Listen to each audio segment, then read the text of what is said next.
Pakistan military says at least 23 of its soldiers have been killed in fierce fighting along the Pakistan-Afghanistan border, divided by the contested Durand line. Pakistan launched airstrikes or suspected airstrikes on Afghanistan's capital, Kabul, a few days ago, in which the target was a TTP or Tehrik-e-Taliban Pakistan leader.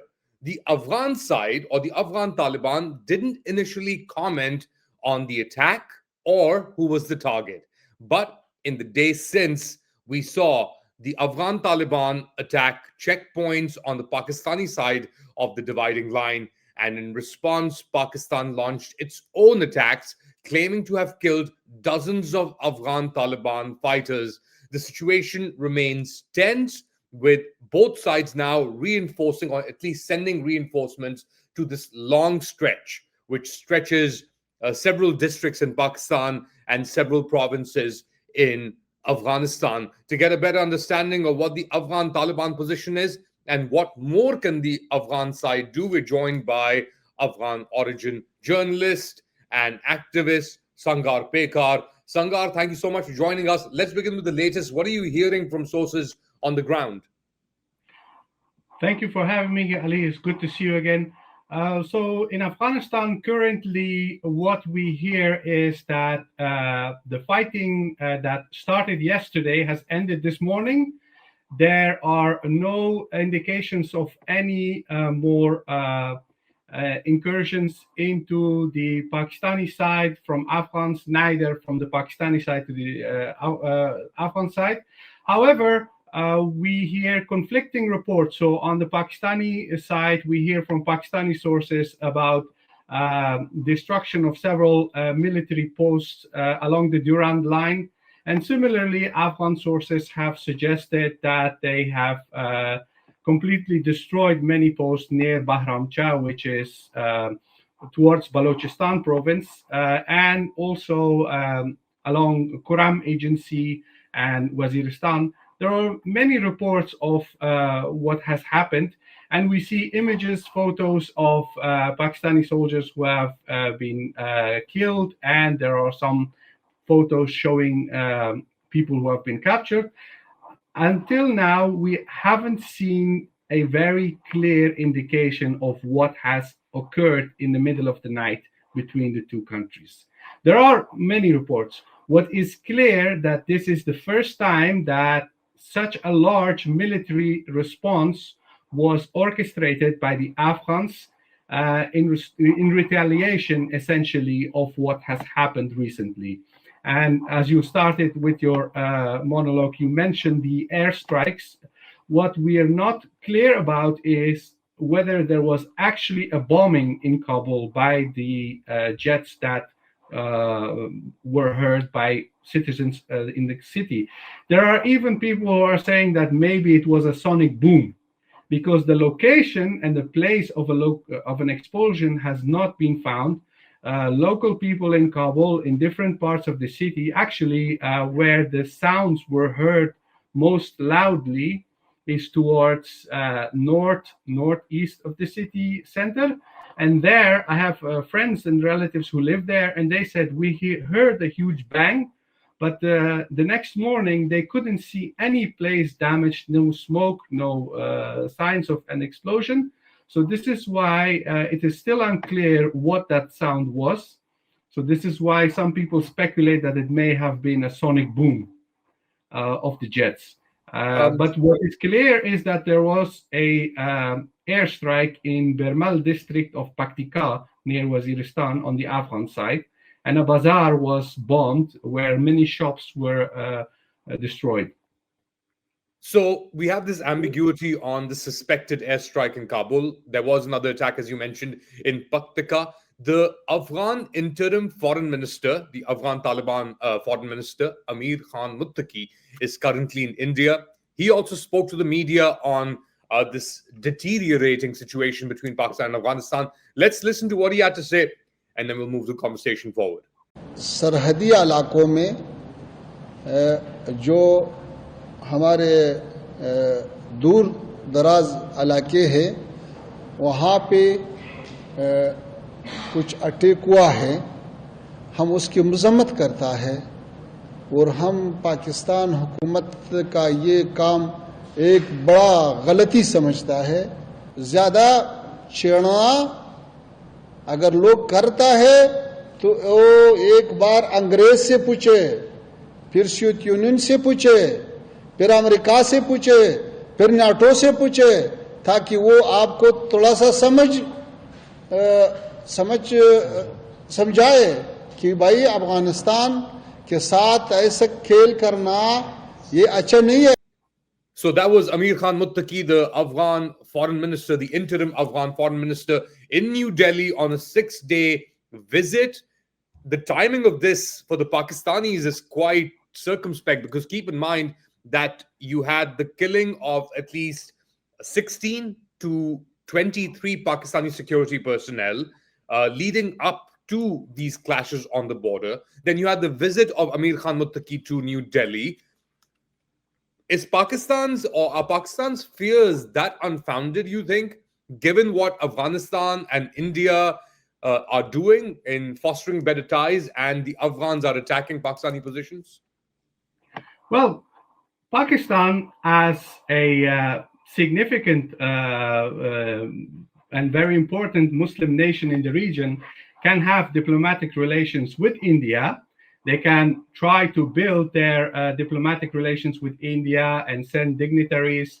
They have mutually beneficial relationship with regards to trade and other matters. We've seen over the past several decades many initiatives from both sides, from India and Pakistan, trying to improve the relationship between the two nations. But somehow, if Afghanistan wants to have similar diplomatic relations with India, trade, commerce, and bilateral relations, somehow that is interpreted as a huge threat and a security concern for Pakistanis, which from an Afghan perspective doesn't make any sense. You mentioned the killing of Pakistani security forces in recent days prior to the official visit of Afghan foreign minister to India. I would say that that is an issue that is entirely not related to Afghanistan's diplomatic relations with India, because Afghanistan has no interest in causing any kind of armed conflict in Pakistan, because as a landlocked country, Afghanistan depends on Pakistan to have trade with India. So let's just say that if we assume that this theory that Afghanistan and India are conspiring against Pakistan, if that would have been a reality, it means that Afghanistan is cutting its own fingers in this matter. Because if there is any kind of instability in Pakistan, how will Afghanistan have any kind of trade and commercial relations with India? Because Pakistan is in the middle.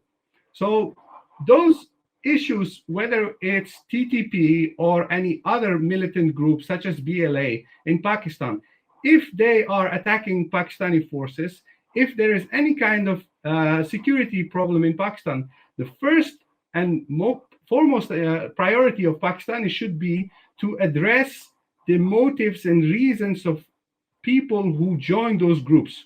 Why do these groups manage to recruit Pakistanis to fight for them against Pakistan's own security forces? If that matter is not being addressed, and if you pay attention to the way TTP or BLA are being covered, their reasons to join those groups are never discussed. The problem is always externalized. It's either India or Afghanistan being part of an evil conspiracy against Pakistan. And this is something that needs to be addressed. Afghanistan has its issues and problems with Pakistan, whether it's Durand Line or any other matter. But at the same time, India and Pakistan, they need to sort out their issues with each other. But Afghanistan shouldn't be entangled in these dynamics between these two countries.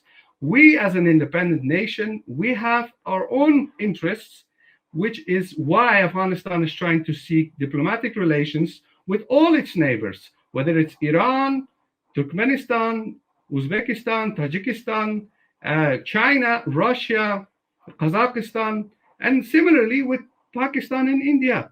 There is no distinction between any of these nations.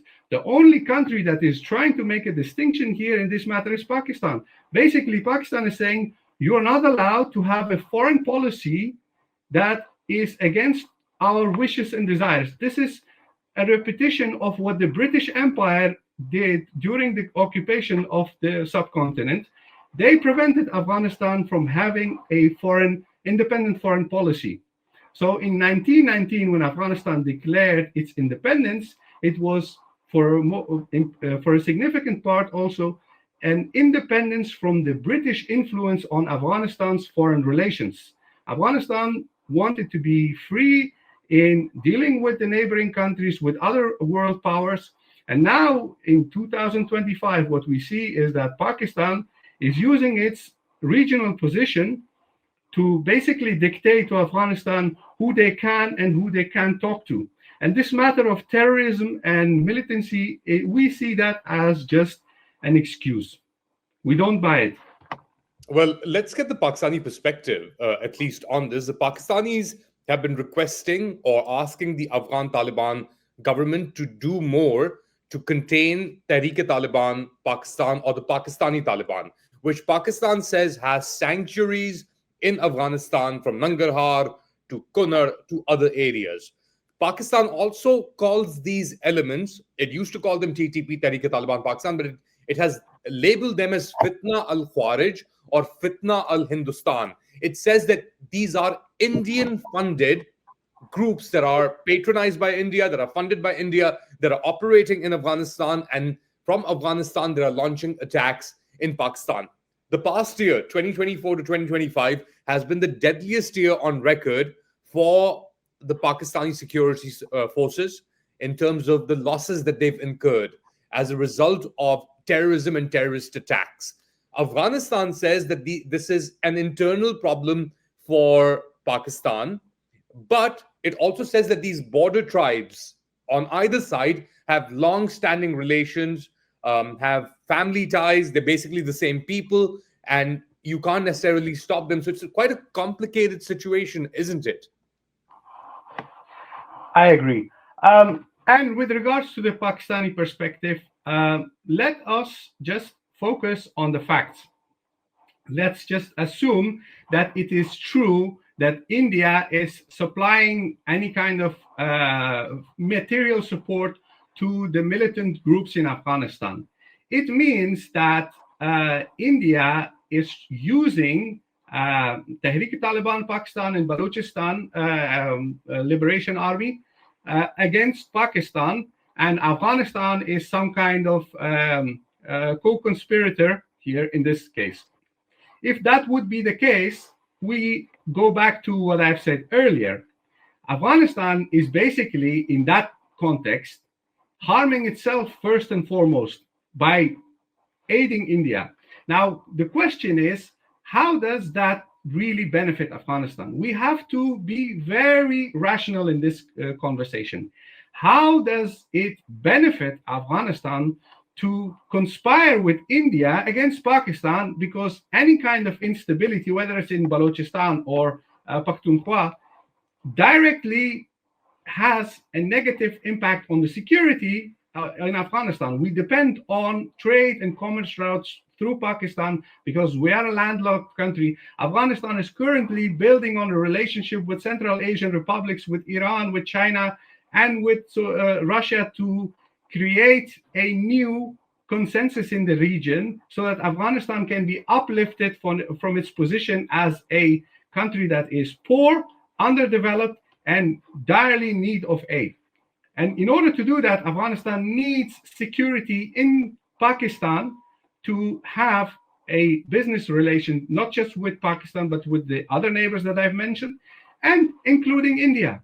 So how does that make any sense for Afghanistan under this current pressure that Afghanistan is facing with all its economic, social, and political challenges to become part of a nefarious conspiracy with India against Pakistan? It doesn't make any sense.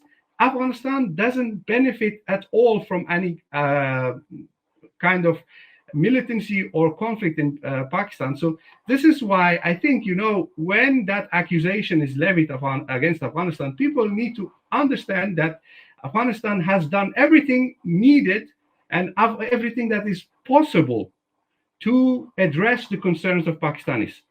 After 2021, when the current government of the Taliban was created in Kabul, they initiated a dialogue between Afghan government as a mediator and the Pakistani government and the TTP. There was even a conference in Kabul where officials from Pakistan, from the security forces, came to Kabul to meet and talk to the TTP. The TTP, the leaders of the TTP who were in Kabul, invited in Kabul to have that dialogue, some of them were later attacked and assassinated and killed by Pakistanis. Just like Israel tried to assassinate its negotiation partners during the last 2 years of conflict in Gaza. So it revealed that Pakistan is not interested in dealing with the TTP and having any kind of negotiation and dialogue. Now, what remains is that Afghanistan basically is asked to go round up any people who are suspected to be of Pakistani origin and hand them over to us. Now, if you are in Afghanistan, I know you in 2021, you traveled in Afghanistan, you've been there. And there are many people who are born in Pakistan, have Pakistani identity, and they live in Afghanistan. Not all of them are militants. Not all of them are associated with the TTP. There are women, children, elderly who live in refugee camps along the Durand line. And maybe there are some people who have some kind of affiliation with the TTP. But it's not like there is a list with everyone's name, oh, this guy is so-and-so and he is so-and-so, so that the government in Afghanistan can go around and round up people and arrest them. That's not going to happen. It doesn't make any sense. And for everyone's understanding, the TTP is in the tribal areas. They are in Pakhtunkhwa. They are in Gilgit-Balochistan. They are in Gilgit-Baltistan. I'm sorry. They are in those regions. That's why their attacks occur there. Between the places where the TTP attacks and the Durand line, there is sometimes 150 kilometers, 200 kilometers distance where there are many Pakistani military outposts, security posts, police. All those security services of Pakistan are along the Durand line. How is it possible that Pakistan can accuse Afghanistan of hosting TTP, and that every time that a few Pakistani soldiers are attacked or killed, they basically point their fingers towards Afghanistan and saying, oh, you're hosting these people? It doesn't make any sense. And foremost, I would like to emphasize this again. Afghanistan doesn't benefit from these conflicts in Pakistan. And second, if Pakistan would address the reason why its own young men join those militant groups, I think they would achieve far more success. But the problem is constantly externalized. In Pakistan, the problem is always externalized. It's always India, it's always Afghanistan. It's never internal problems in Pakistan. And that's the reason why I think from an Afghan perspective, there isn't much we can do about it. There's so many layers to this conversation, Sangar. Battle is being fought on the ground along the Durand line. And obviously, the Durand line is also a contentious issue for the Afghans. Most of the Afghans and Afghan foreign policy doesn't recognize the Durand line as a border, as a real border. They say that it was artificially created by the British, and then it basically went to Pakistan after partition. You also mentioned the process that the Afghan Taliban have taken in relation to Central Asia and Russia. There was a conference in Moscow just before Amir Khan Muttaqi's visit to New Delhi, where the Russian foreign minister spoke, the Iranians were there, the Pakistanis were there, Mohammad Sadiq was there, and they all agreed with the fact that Afghanistan is a sovereign country and that sanctions need to be lifted and there needs to be economic uplift of Afghanistan. But there's another side to all of this, which is playing out on social media. And you, of course, have been a part of this as well. One of your tweets was very controversial recently. It got a big backlash as well, where you basically said that half of Pakistan should be in Afghanistan, the other half should be in India. I'm sure emotions are running high, but there is this, I guess there is this sense on Twitter, on X.com, on other social media platforms that this is a lover's spat, that the Taliban were allegedly created and patronized by the Pakistanis, and eventually it's all part of the same thing. So it's a Noora Kushti, as they call it in Pakistan. It's fake wrestling. What do you say to people who are saying this, especially some Pashtun nationalists that are saying that the Afghan Taliban is trying to create or increase its nationalistic credentials with something like this, with the fight with Pakistan? Historically, the way Pakistan was created was in a manner that was not pleasing for Afghans. That's a fact, and we don't even have to go there because this has been discussed over and over again. The reality is that Pakistan currently exists as a nation state that hosts more than 200 million people. That's a reality. Whether we like it or not as Afghans, Pakistan is a reality, and Afghans are dealing with Pakistan as a reality. Whether we recognize the Durand Line or not, Pakistan is there. They're not going away. So Afghans, especially in the last 4 years, have tried to build a relationship with Pakistan based on mutual interest without constantly blaming each other for this or that. The fact that two countries disagree between one another on matters such as the Durand Line, there are many other countries around the world who have similar issues with one another. But aside from differences, what matters is how you deal on daily basis with one another, how you try to come to any kind of compromise to live with your neighbors, even if you have difference with them. That's the reality of the situation. Now, if we say as Afghans that your country is basically created on a piece of land that belongs to us, Indians can have their similar issues with Pakistan, whether it's over Kashmir or other matters. Those issues can be expressed in many ways and may not be pleasing for anyone to hear. But when it comes to conflict, as we saw in recent years, is that in Pakistan, the creation of the state and the way it functions is in many ways detrimental for Afghanistan, because as a landlocked country, Afghanistan has faced many conflicts and crises and currently facing challenges, climate change, earthquakes, floods, all of those matters. So when Afghanistan is in such a difficult position, Afghanistan needs to have access to its neighboring countries. Transit and trade is very vital for the stabilization of Afghanistan. But that particular matter is being exploited by Pakistan, and they close their gates repeatedly to basically increase pressure on Afghan economy, on Afghan people. And every time when they close those gates and transit is blocked, Afghan economy suffers.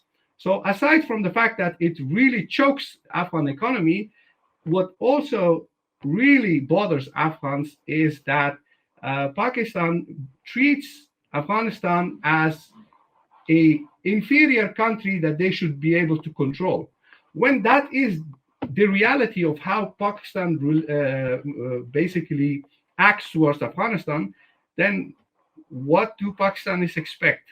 That we should say, oh, okay, you can behave like that towards our nation, towards our people, towards refugees, towards people who lived in your country for 4 decades, to have built their livelihood there. You can expel them. And then if we say that your country is basically built on a piece of land that belongs to us and that you have a border that we don't recognize, that somehow this is the end of the world, and people are very emotional about that matter, but they don't see how Pakistan's policies, real policies, are really harming Afghanistan.